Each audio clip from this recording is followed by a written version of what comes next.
ชีวิตได้ผ่านเลยวัยแห่งความฝันวันที่ผ่านมาไร้จุดหมายฉันเรียนรู้เพื่ออยู่เพียงตัวและจิตใจเป็นมิตรแท้ที่ดีต่อกัน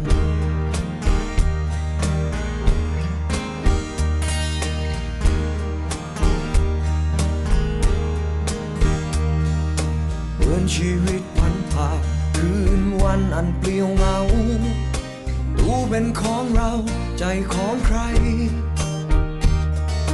มีชีวิตเพื่อสู้คืนวันอันโหดร้ายคืนที่ตัวกับใจไม่ตรงกันคืนนั้นคืนไหนใจแพ้ตัวคืนและวันนั้นน่ากลัวตัวแพ้ใจท่ามกลางแสงสีวิไลอาจหลงทางไปไม่อยากเย็นคืนนั้นคืนไหนใจเพ้อฝันคืนและวันฝันไปไกลลิบโลกดังนกน้อยลิ้วล่องลอยแรงลมโบกพอโชคตกลงกลางทะเลใจ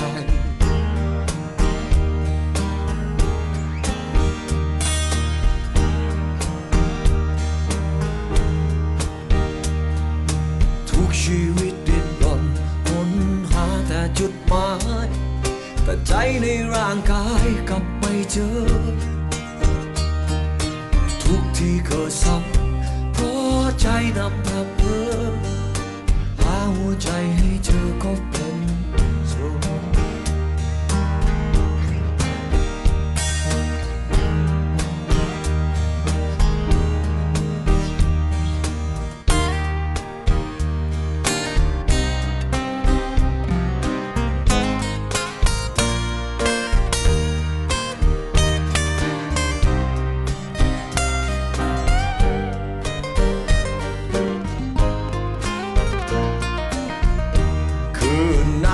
คืนไหนใจแพ้ตัวคืนและวันอันน่า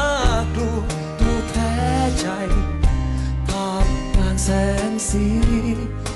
วิไลอาจหลงทางไปไม่อยากเห็นคืนนั้นคืนไหนใจเพ้อฝันคืนและวันฝันไปไกลลิบโลกดังนกน้อยลิ้วล่องลอยแรงลมโบกพออับโชคตกลงกลางทะเลใจ